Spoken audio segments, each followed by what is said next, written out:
같이 은혜 나눌 말씀 보시겠습니다. 창세기 28장 10절에서 22절까지 말씀입니다.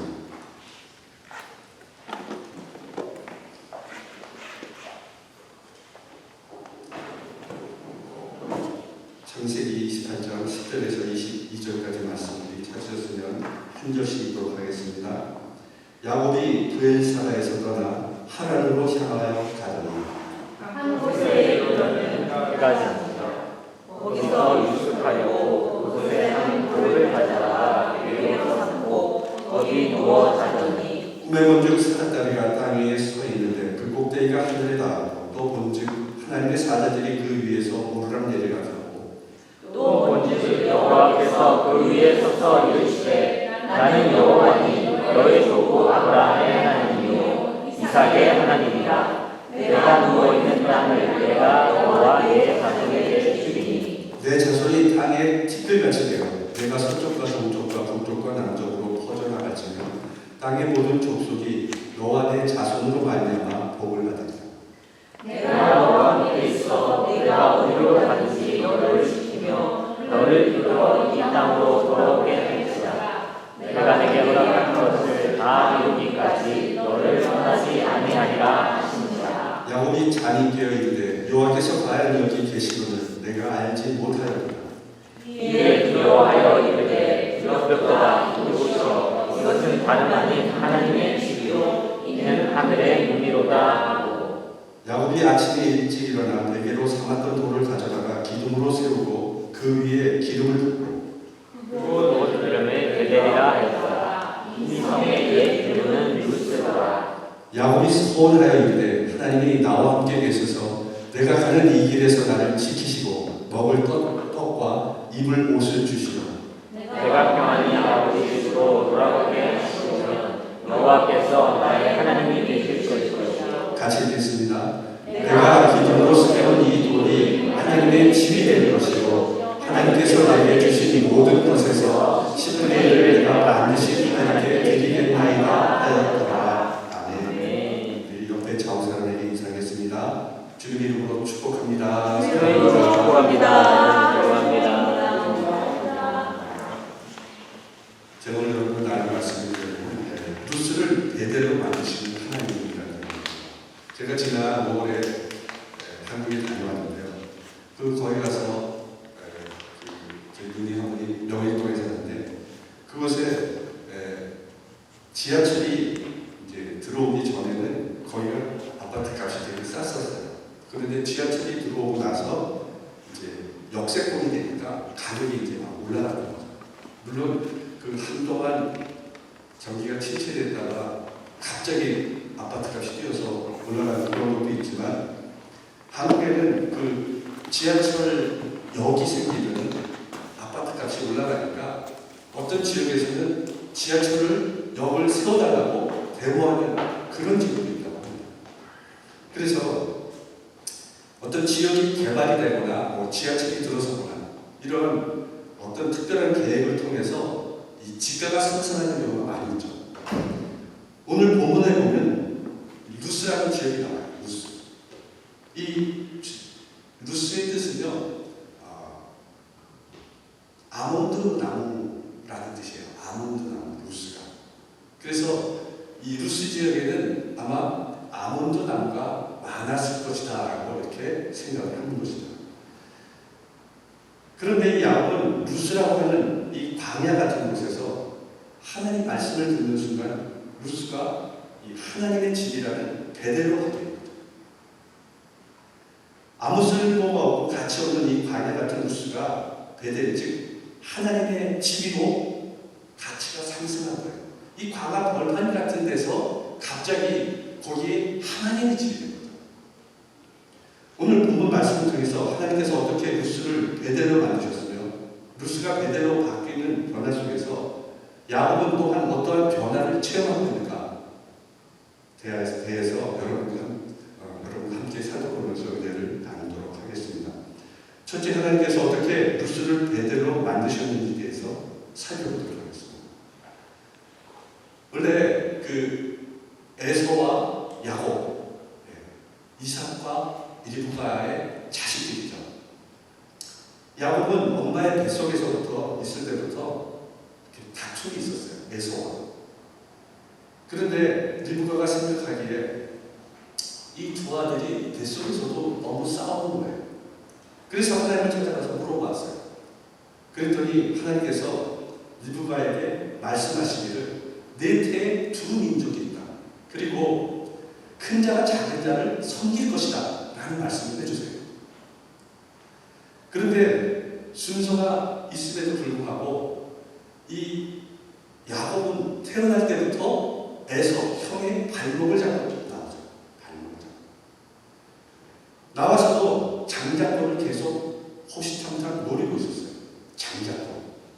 그래서 유대 민족에게 보면은 이 장자권이라는 것은 큰 특혜, 다른 자식보다도 더 많은 것을 상속받기 때문에, 그리고 더 많은 권리를 누리기 때문에 이 장자권이 되게 중요했어요. 그래서 이 야곱은 때가 됐다고 생각해서 이 에서가 배고픔을 틈타서 팥죽 한 그릇을 주면서 장자권을 받죠. 그리고 그걸로 끝나면 되는데 아버지 이삭을 속이죠. 목소리를 변경하고 이 털을 달아서 아버지를 속여서 장자의 촉구기도를 받아요. 이 사실을 알고 에서가 화가 나죠. 그리고 그 사실 때문에 에서를 죽이고자 하는 결심을 하게 되죠. 그래서 이 일로 인해서 야곱은 결국 고향을 떠나게 돼요. 그리고 여기서 한 800km 떨어진 하란으로 도망을 하게 되죠. 그가 처음 머물렀던 곳이 첫날 머물렀던 곳이 바로 이 루스라는 곳이었어요. 루스. 광야에서 혼자 외롭고 쓸쓸하고 두려움 속에 있었죠. 여러분, 광야 벌판에 집이 없는 곳에서 벌판에서 잠을 잔다는 건요, 진짜 두려운 거예요. 여러 가지 곤충이나 짐승이나 이런 것들이 습격할 수도 있거든요, 밤에. 그리고 혼자서 그 벌판에서 자니까 외롭고 쓸쓸했던 거죠. 그래서 베개가 없으니까 이 돌을 하나 갖다가 베개를 삼아 잠을 청하죠. 그 잠을 자는 속에 꿈속에 하나님이 나타나십니다. 그리고 위로해 주십니다. 하나님 만난 야곱은 그것을 통해서 인생이 재조정돼요. 다시 조정돼요. 하나님이 찾아오셨다는 것은 내가 열심히 사는 것이 아니고 하나님이 나로 살게 하는 삶이라는 것입니다. 하나님으로부터 출발한 인생과 내가 열심히 사는 인생은 다른 거예요. 실패가 때로는 축복이 될 수 있는 것은 바로 그때가 하나님을 만날 수 있는 때고 하나님으로 말미암아 내 인생이 새로이 출발할 수 있기 때문이에요. 세상에서는 내가 성공했을 때 주변에 사람들이 많아요. 내가 권력을 가지고요, 뭔가 얻을 게 있다고 생각하는 사람 주변에는 사람들이 모이게 돼 있어요. 그러나 그 사람이 실패하거나 병에 들어오거나 약해지는 순간 주변의 사람이 다 떠납니다. 우리는 그거를 경험했어요. 우리 아버지를 통해서 경험을 했어요. 그러나 영적인 것은 반대예요. 여러분, 세상의 이치는 그렇게 권력을 쫓아 부를 쫓아 사람들이 모이지만 영적인 것은 그 반대예요. 우리가 실패하고 주변이 다 떠난 그때 하나님이 우리에게 찾아오세요. 우리가 하나님을 찾아가는 것이 아니라 오늘 야곱처럼 하나님이 찾아오세요. 우리는 정말 멋있을 때 하나님을 만나고 싶잖아요. 내가 성공하고 부자가 되고 잘 돼서 하나님을 만나고 싶어요. 그러나 하나님의 생각은 그렇지가 않다는 거죠. 성경은 많은 경우를 봐도 그 사람이 범죄하고 죄를 짓는 순간 하나님이 찾아오세요. 하나님이 이렇게 세워주세요. 그래서 그 사람이 다시 영적인 것을 회복시켜서 하나님의 사람으로 쓰게 하신다는 거죠. 정확히 말하면 실패의 순간에 비로소 하나님의 눈에 보이기 시작하는 거예요. 여러분 세상의 눈이 가려진 사람은요 아무리 하나님 얘기를 하고 하나님을 볼 수 있도록 그렇게 모든 환경이 되어도 하나님을 보지 못하는 거예요. 깨닫지 못하는 거죠. 그러나 이 어려운 시기 죄를 짓고 도망가는 그 야곱의 그 연약한 그 마음에는 하나님이 나타나시는 거예요. 그 연약한 마음에 하나님이 나타나시는 거예요. 하나님이 찾아가시는 거죠. 우리가 하나님을 찾는 자가 되는 게 아니라 그 연약할 때 하나님이 우리를 찾아오신다는 거예요. 그래서 우리가 하나님을 붙드는 것이 아니라 하나님이 우리를 붙들어 주시는 것이 은혜인 겁니다. 그래서 우리는 이 자리에 있을 수 있는 거예요. 여러분, 우리가 죄를 짓고 그렇게 나쁜 환경 속에서 있을 때 하나님이 우리를 다 버리셨다면 이 자리에 앉아 있을 수 있는 사람이 없는 거예요. 하나님은 한번 주목한 사람을 놓치지 않으세요. 끝까지 붙들어 주세요. 그리고 가장 힘든 순간 하나님이 하나님의 때 우리를 찾아오세요. 여러분 모두 그런 하나님을 만난 은혜를 누리며 살아가는 여러분 되시기를 예수님 이름으로 축원합니다. 16절에 보면 야곱이 자네되어 이르되 여호와께서 과연 여기 계시거늘 내가 알지 못하였다. 이렇게 야곱이 얘기하고 있어요. 꿈에 깬 야곱은 하나님이 함께 하심을 알지 못했다고 하면서 그곳을 루스에서 베델로 이름을 바꿔요. 여러분, 루스가 베델로 될 수 있던 가장 큰 원인은 하나님께서 루스 땅에서 야곱과 함께 하셨기 때문에 루스가 베델로 바뀐 거예요. 여러분, 천국과 지옥의 차이점을 아십니까? 천국과 지옥의 차이점이 뭐죠? 뭐 선한 사람은 천국 가고 악한 사람은 지옥 가고 그런 건 말이에요. 어떤 것이 천국과 지옥의 차이일까요? 천국은 하나님이 계시는 곳이에요. 하나님이 계시는 곳이 천국이에요. 지옥에는 하나님이 계시지 않아요. 그러면 우리가 이 세상을 살아갈 때 지옥과 같은 삶을 사는 사람들은 다 하나님이 없는 삶을 살아가는 사람이에요.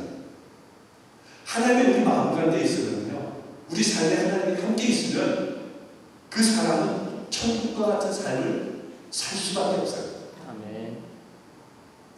하나님께서 나와 함께 하심을 믿지 못하느냐에 따라서 우리 삶이 지옥이 될 수 있고 천국이 될 수 있고, 우리는 때때로 루스같이 광야의 삶을 살아가요. 그러나 이런 광야와 같은 삶을 살아간다 할지라도 그 삶에 하나님이 함께 하시고 하나님께서 그 삶을 인도하신다면 그 삶이 베델로 바뀝니다. 여러분 모두 삶 가운데 하나님을 항상 동행하시고 베델과 같은 삶을 살아가는 여러분 되시기를 예수님 이름으로 축원합니다. 하나님은 꿈속에서 나타나셔서 야곱에게 두 가지 약속을 주세요. 본문 13절 14절에 보면 또 먼저 여호와께서 그 위에 서서 이르시되 나는 여호와니 너의 조부 아브라함의 하나님이요 이삭의 하나님이라. 내가 누워 있는 땅을 내가 너와 내 자손에게 주리니 내 자손이 땅의 티끌같이 되어 내가 서쪽과 동쪽과 북쪽과 남쪽으로 퍼져나갈 것이며 땅의 모든 족속이 너와 내 자손으로 말미암아 복을 받으리라. 이렇게 하나님께서 땅에 대한 축복의 약속을 해주셨어요. 자손이 땅에 티끌같이 많게 해주겠다고 했어요.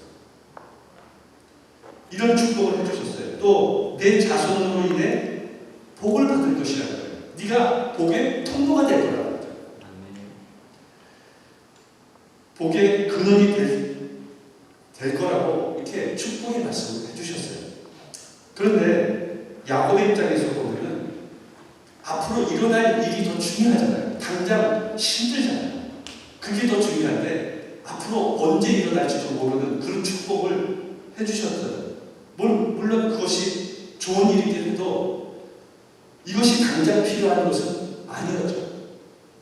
본문 20절 22절에 보면 야곱이 서원하여 이르되 하나님이 나와 함께 계셔서 내가 가는 이 길에서 나를 지키시고 먹을 떡과 입을 옷을 주시어 내가 평안히 아버지 집으로 돌아가게 하시려면 여호와께서 나의 하나님이 되신 것이요 내가 기둥으로 세운 이 돌이 하나님의 집이 될 것이요. 이렇게 얘기했어요. 이 말씀을 축복의 말씀을 바꾸서 야곱이 바라는 것은 단순했어요. 나에게 먹을 것을 주시고 입을 것을 주시고 내가 안전하게 돌아오게 해달라는 거였어요. 그러면 내가 더 바랄 것이 없다고 이렇게 서원기도를 했어요. 서원기도.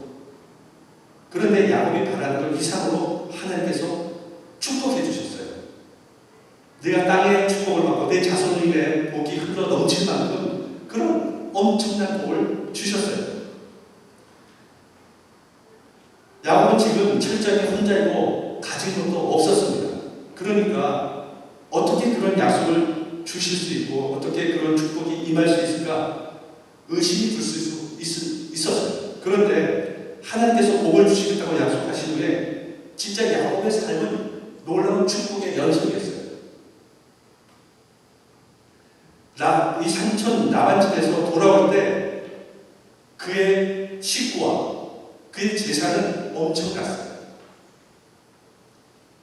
창세기 30장 43절에 보면은 이에 그 사람이 매우 번창하여 양떼와 노비와 낙타와 나귀가 많았더라. 이렇게 얘기하고 있어요. 자손도 70여 명이 됐어요.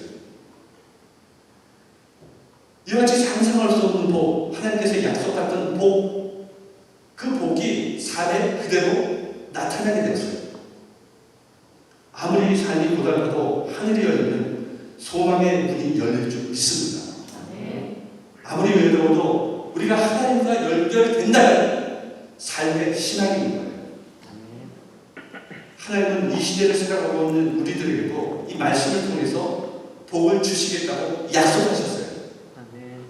하나님 뜻대로 살아가는 자들에게 하나님이 놀라운 축복을 부어 주실 것입니다. 여러분도 나의 삶, 나의 환경에 목이 메이고 그리고 환경에 압도되어서 꿈을 포기하는 것이 아니라 여러분이 기대하고 소망하고 꿈꾸는 것을 하나님이 함께 하시고 다 이루어가는 여러분 되시기를 예수님 이름으로 축원합니다. 하나님께서 야곱에게 해주신 두 번째 약속은 내가 너와 함께 해주시겠다는 거였어요. 15절에 보면 내가 너와 함께 있어 내가 어려움 가든지 너를 지키며 너를 이끌어 이 땅으로 돌아오게 할지라 내가 내게 허락한 것을 다 이루기까지 너를 떠나지 아니하리라. 하나님께서 내가 너에게 약속한 것을 다 이룰 때까지 너를 떠나지 않겠다는 거예요. 그리고 너와 함께 하겠다는 거예요. 여러분 이러한 약속은 불안과 두려움 시대에 살아가고 있는 우리에게도 필요한 거예요. 그리고 우리에게도 가능한 그런 말씀입니다. 하나님께서 너와 함께 할 것이다. 내가 너를 도와주고 내가 너를 어디로 가든지 지켜줄 것이다. 항상 너와 함께 하시겠다. 이렇게 말씀하시고 계신 것을 여러분 항상 우리의 마음 가운데 명심하는 것입니다. 어느 집사님이 계셨는데 오랫동안 이 집사님이 병석에 누워 있었어요. 이 집사님이 교통사고로 인해서 식물인간 상태로 누워 계십니다. 그래서 남자 집사님을 이 아내 되는 집사님이 항상 극진히 보살펴 주었죠. 병원에서 함께 먹고 자고 하면서 이 남편을 강화해 줬어요. 그러고 항상 이 아내 되는 집사님이 남편의 뒤에 대고 이렇게 얘기해 줬어요. 여보, 나는 당신을 사랑합니다. 그리고 당신 옆에는 내가 항상 있을 거예요. 이렇게 말해 줬어요. 그 말을 하면서도 이 아내 집사님은 이 남편이 무의식 상태에 있으니까 이 말을 이해하리라 생각을 하지 않았어요. 그리고 항상 그 말을 해줬습니다. 그런데 전혀 가망이 없어 보이던 이 남편이 3년 만에 깨어나게 돼요. 그리고 재활운동을 통해서 어느 정도 걷게 되었어요. 나중에 식물인간 상태에서 3년 만에 깨어난 그 집사님이 이런 고백을 해요. 내가 전혀 움직이지 못하고 누워있는 상태에서도 내가 깨어날 수 있었던 것은 내 아내가 나를 위해서 사랑한다고 하고 내가 당신 옆에 항상 있겠다는 그 말씀에 큰 힘이 되었다는 거예요. 큰 위로가 되었다는 거예요. 나는 아내의 목소리를 들으면서 내가 다시 일어나야 되겠다고 하는 삶의 의욕을 불태웠다고 고백했어요. 여러분, 하나님은 여러분을 구원해 주시고 하나님을 자녀 삼아 주신 후에 한 번도 여러분을 떠날 적이 없어요. 여러분이 힘든 상황이 있든지 죄를 짓고 방황하는 상황이 있었든지 모든 일이 잘 풀리는 상황이 있었든지 항상 하나님은 여러분의 옆에 계셨습니다. 아멘. 하나님은 한 번도 여러분을 버리신 적이 없어요. 여러분의 손을 놓아본 적이 없으십니다. 우리가 힘들고 낙심되고 정말 될 때 하나님께서 진짜 하나님이 나와 함께 하실까? 이런 어두운 환경 속에서, 힘든 환경 속에서 하나님이 내 기도를 들으실까? 이렇게 절망하고 낙심하는 것이 문제이지, 하나님은 한 번도 우리를 구원하신 후에 우리를 떠나신 적이 없으십니다. 다윗은 참 파란만장한 삶을 살았어요. 그런데 다윗이 이 파란만장한 삶을 살고 난 후에 깨달은 진리가 하나가 있었어요. 그 진리가 무엇이냐면 자신의 인생을 뒤돌아보니까 하나님께서 한 번도 자신을 떠난 적이 없었다는 거예요. 시편 139편 7절에서 9절에 보면 내가 주의 영을 떠나 어디로 가며 주의 앞에서 어디로 피하리이까? 내가 하늘에 올라갈지라도 거기 계시며 수월에 내 자리를 펼지라도 거기 계시니까 내가 새벽에 날개를 치며 바다 끝에 가서 거주할지라도 거기서도 주의 손이 나를 인도하시며 주의 오른손이 나를 붙드시리이다. 다윗이 이것을 체험한 거예요. 하나님은 언제나 나와 함께 하셨구나. 내가 고통스럽고 지옥과 같은 삶을 살아갈지라도 하나님은 거기 계셨다는 거예요. 내가 기쁨과 감사의 삶을 살아갈 때도 하나님은 거기 계셨다는 거예요. 다윗과 함께 하셨던 하나님은 오늘을 살아가고 있는 우리에게도 같이 함께 하고 계십니다. 아멘. 여러분이 하나님을 찾고 하나님을 기대하며 나갈 때 하나님은 반드시 함께 해주시고 여러분을 위로하시고 여러분의 능력을 주셔서 여러분을 일으켜 세워주실 것입니다. 아멘. 그러므로 여러분, 나는 혼자가 아니라는 사실을 항상 명심하시기 바랍니다. 하나님이 주시는 담대함으로, 하나님이 주시는 용기로, 하나님이 주시는 능력으로 넉넉히 이기는 삶을 살아가는 여러분 되시기를 예수님 이름으로 축원합니다. 아멘. 둘째, 하나님께서 루스를 베델로 만드시는 과정 속에서 야곱은 어떤 변화를 체험했을까요? 첫 번째, 야곱은 예배 사람으로 변화됐다는 거예요. 본문 18절에 보면 야곱이 아침에 일찍 일어나 베개로 삼았던 돌을 가져다가 기둥으로 세우고 그 위에 기름을 붓고 오라고 말씀하고 있어요. 여러분, 기둥을 세우고 기름을 부었다는 것이 무슨 뜻일까요? 그 기둥에 기름을 부었다는 것은 성결하게 했다는 거예요. 성결하게. 하나님께서 하나님께 제사를 드렸다는 거예요. 기둥을 세우고 기름을 부었다는 거예요.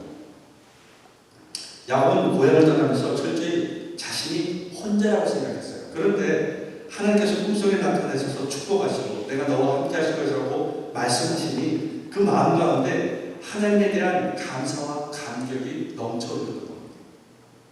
그래서 꿈에서 깨자마자 가장 먼저 하나님께 제사를 드리는 겁니다. 자신의 삶에 가장 삶에 자신을 구해주시고 함께 하심을 믿는 사람들, 그런 사람들은요 항상 예배의 사람으로 변화되게 돼 있어요. 야곱이 베델에서 하나님을 만나고 나서 돌베개의 잠자리를 예배의 자리로 바꾼 것처럼 이 사기꾼 그리고 도망자 야곱을 하나님은 예배자로 바꿔놓으셨어요. 야곱이 하나님을 만났고 그분의 함께하심을 약속으로 받았지만 그는 여전히 형을 피해 도망해야 하는 그런 도망자 처지였고 여전히 외삼촌이 있는 곳까지 걸어가야 하는 먼 여정이 남아있었어요. 야곱이 가야 하는 일은 달라지지 않았지만 야곱이 매일 맞서야 하는 어려움과 현실은 달라지지 않았어요. 야곱은 하나님을 만나고 하나님과 함께 하신다는 약속이 있었기 때문에 야곱의 삶의 태도가 전과 같을 수가 없었던 겁니다. 그것이 그의 하나님을 향한 예배로 나타납니다. 루스와 같은 관예의 삶을 살던 나에게 하나님께서 먼저 찾아오셔서 나를 위로하시고 나를 구원하시며 천국 백성을 삼아주신 것에 대한 확신하는 사람, 그런 사람은 항상 기쁨과 감사를 가지고 하나님을 예배하며 예배의 감격 가운데 살아가게 된다. 아멘. 하나님과 친밀한 사귐의 저자 제임스 화이트 목사님이라는 분이 계셨어요. 이분이 러시아에 가서 말씀을 증거할 때 받은 감동에 대해서 이 책에 다 적어봤어요. 러시아에 있는 교회에 초청을 받아서 주일날 예배를 드리는데 설교하고 기도하고 찬송하고 이렇게 계속해서 3시간 동안 예배를 드리는 거예요. 근데 한 성도도 집에 가자고 말하는 성도가 없다는 거예요.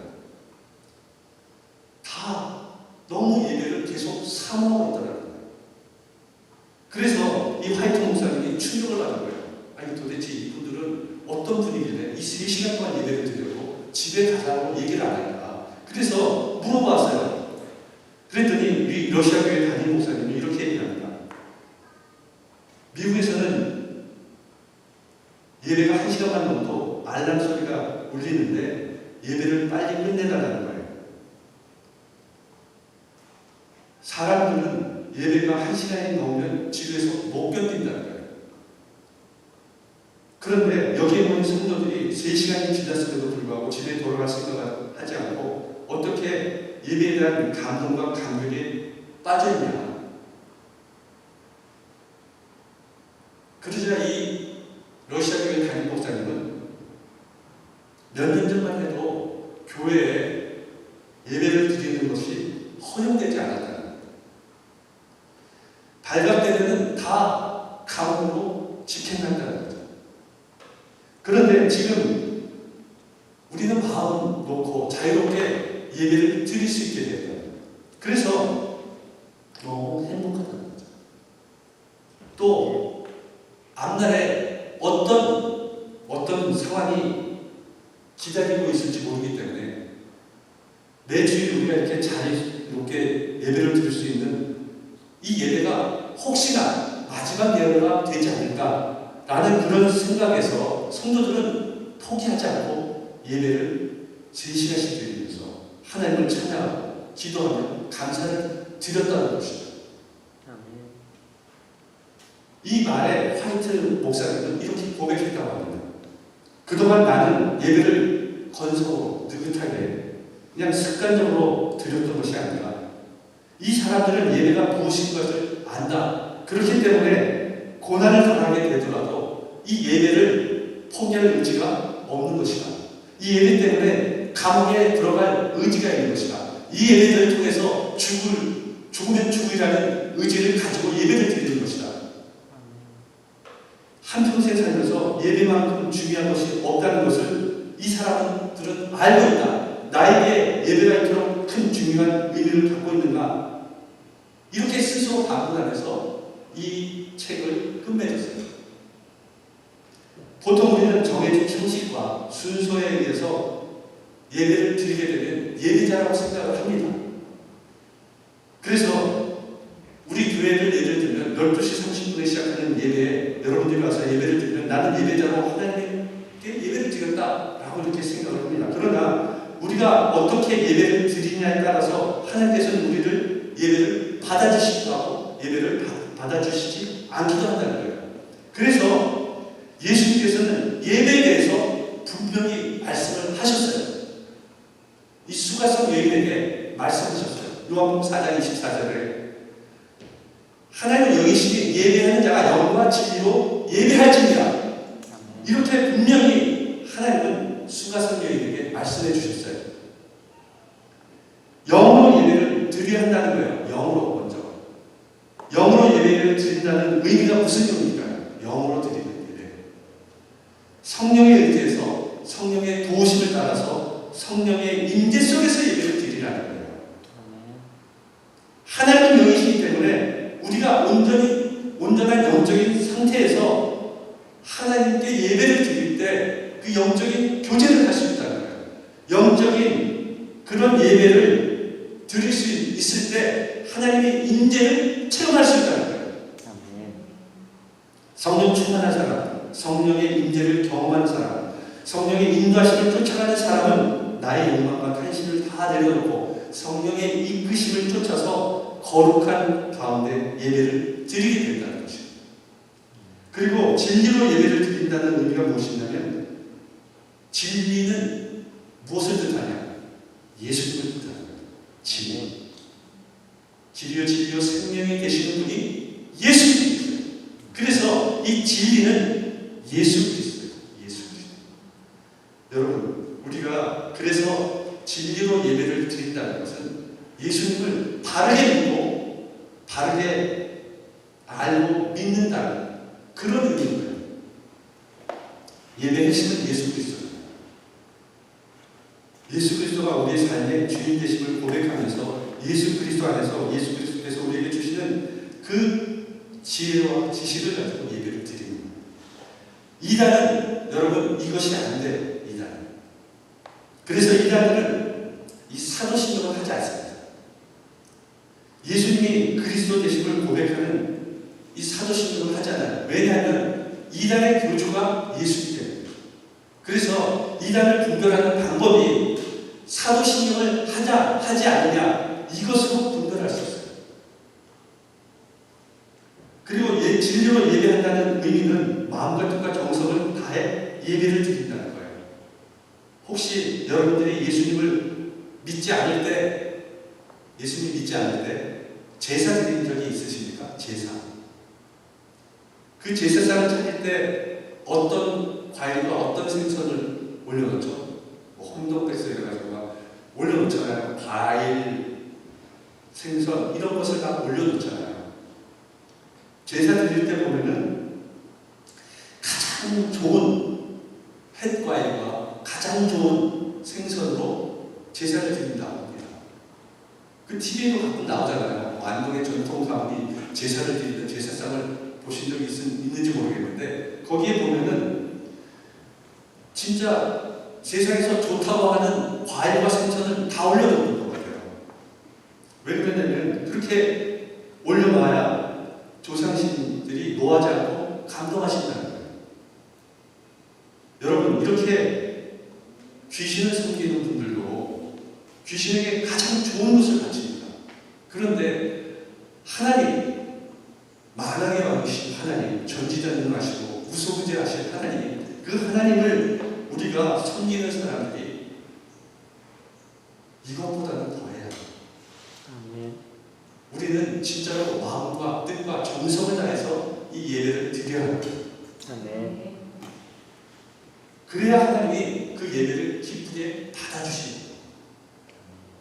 여러분 BTS를 다 아시죠? BTS 모르는 사람이 없을 거예요. 방탄소년단을 다 아실 거예요. 이 BTS가 파리에 공연할 때 이랬어요. 파리에 공연 날짜가 딱 잡히니까 파리 소년들이 텐트를 치기 시작했어요. 며칠 전부터? 3일 전부터.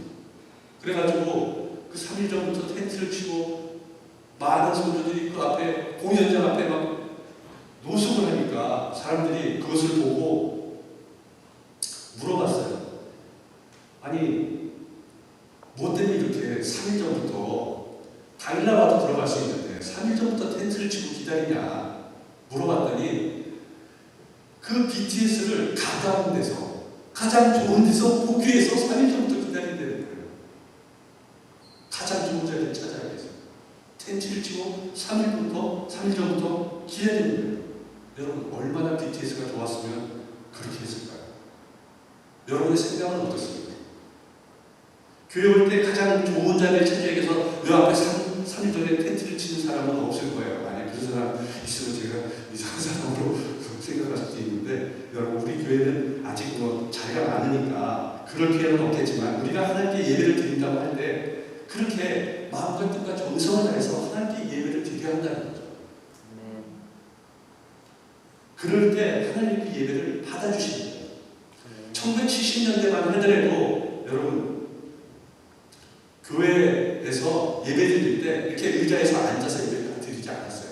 특히 고신, 오래된 신이라고 하죠. 고신측에 보면은 그 고신측에서 교회를 하는 데는 거의 다 의자가 없었어요. 당석을 깔아놓고 이렇게 무릎 꿇고 예배를 드렸어요. 이해가 안 돼서 안 될 수 있어요. 근데 옛날에는 그렇게 드렸어요. 의자가 없었어요. 왜? 되게 보수적인 교단이었기 때문에 하나님께 우리가 이렇게 편하게 앉아서 그 하나님께 예배를 드릴 수 없다는 거예요. 그래서 하나님께 무릎 꿇고 이렇게 앉아가지고 이 마룻바닥에서 그렇게 예배를 드렸어요. 예배를 드리는 경건한 마음, 그 하나님께 드리는 예배, 그 마음을 다해서 드리는 예배, 그 예배를 드리기 위해서 그렇게 했다는 거죠. 여러분 모두 하나님께 마음과 뜻과 정성을 다해 하나님을 기쁘시게 하는 온전한 예배를 드리므로 그 예배를 받으시는 예배가 되는 여러분 되시기를 예수님 이름으로 축원합니다. 아멘. 두 번째, 루스가 베델로 변하는 과정 가운데 야곱은 기도하는 사람으로 바뀌게 되었다는 거예요.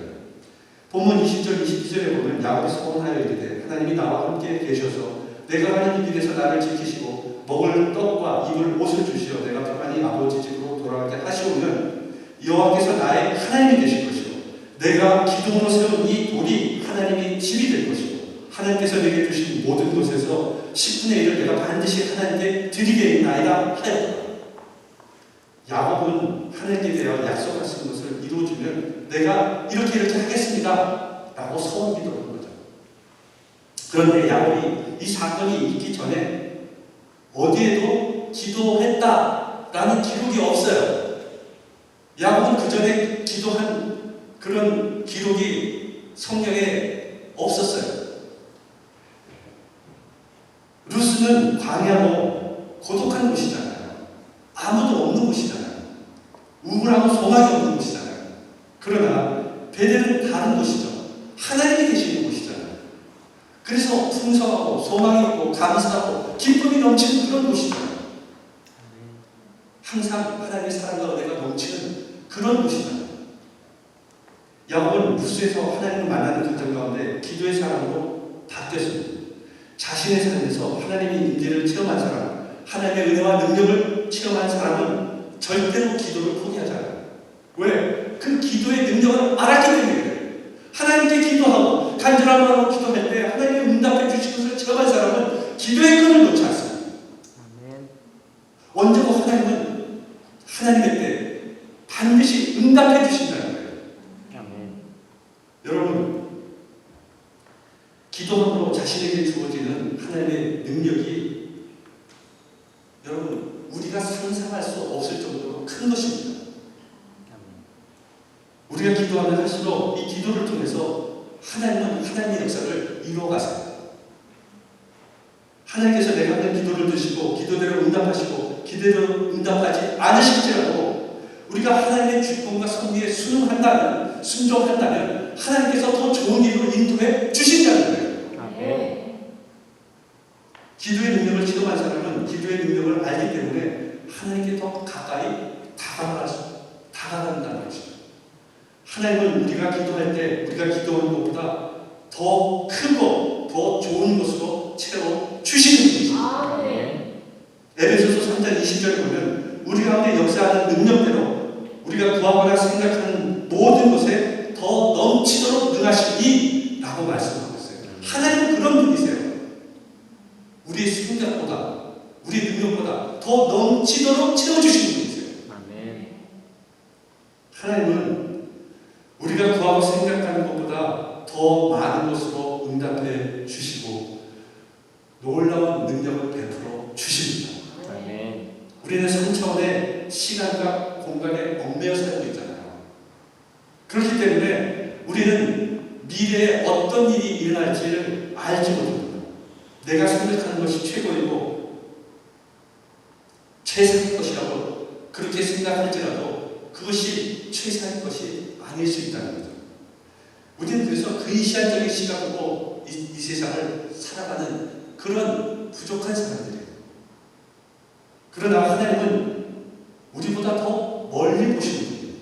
더 완전한 분이세요. 그러시기 때문에 우리가 기도하고 간구할 때 우리가 기도하고 간구하는 것보다 더 좋은 것으로 예배해 주시고 좋은 것으로 우리를 채워주시는 분이시라.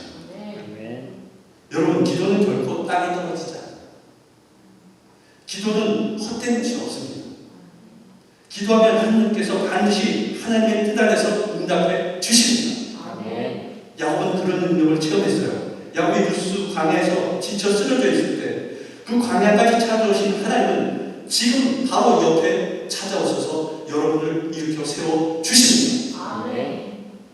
하나님께서는 하나님을 사모하는 자들에게 주린 영혼에게 좋은 것으로 만족하게 채워주시는 하나님이십니다.